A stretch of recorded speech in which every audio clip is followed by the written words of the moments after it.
Legends of the undead rising from the grave to feast on the living have been told since the ancient Greeks. And all the way through the 19th century, vampiric lore made for as good an explanation as any as to why people were slowly dying, wasting away to infectious diseases like tuberculosis. Similar to the witch trials, these dark beliefs took hold of New England. Even as late as 1890 in Rhode Island, the dead were being blamed for the slow, painful demise of the living.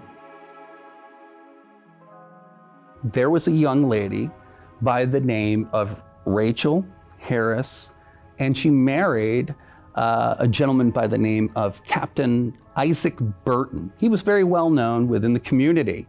Captain Burton and the Burton family is a very well prominent family here. And she was very young when she married him.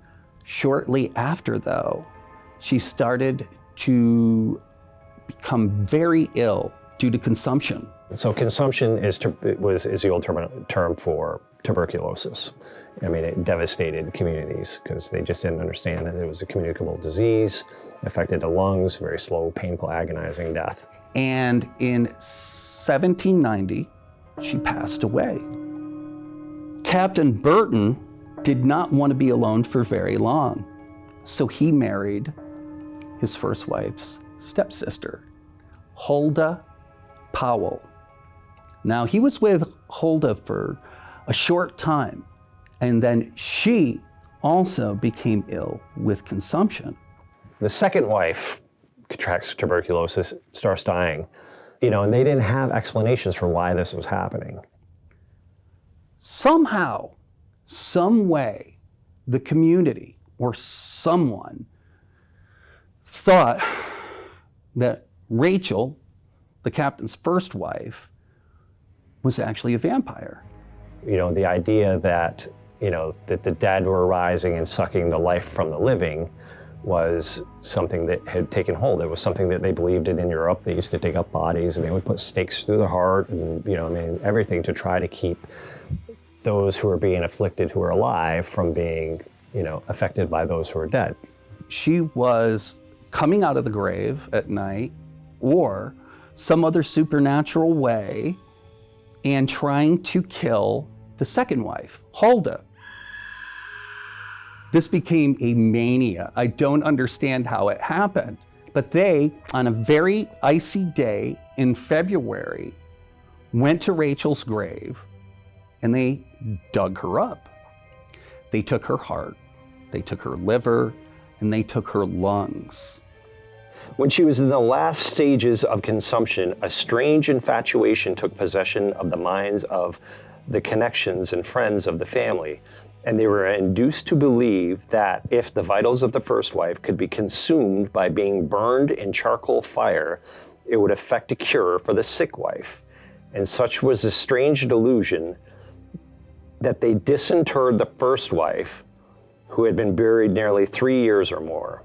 They took out the liver, heart, lungs, what remained of them, and burned them to ashes on the blacksmith's forge of Jacob Mead. Now you have to understand something about this, that Manchester back in the time only had a population of probably 1,300 people. And how many people showed up for this? Anywhere between 500 and 1,000 people. So you have to think, on an extremely cold February day, a number of people went to Rachel's grave and then to the forge to see these remains burned. Timothy Mead officiated at the altar in the sacrifice to the demon vampire it was believed was still sucking the blood of the living wife of Captain Burton. It was in the month of February and good sleighing.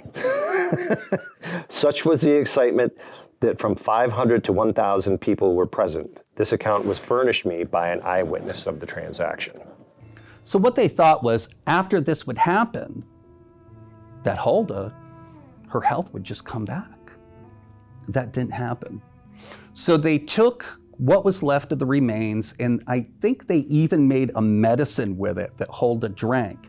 This is actually a common practice back then. they say, it must be the first wife. Let's dig her up, torture, her entrails, into ash, have the second wife, consume these, and maybe it'll cure her. And Hulda, she did not receive her health back. And as a matter of fact, she died 7 months later of consumption.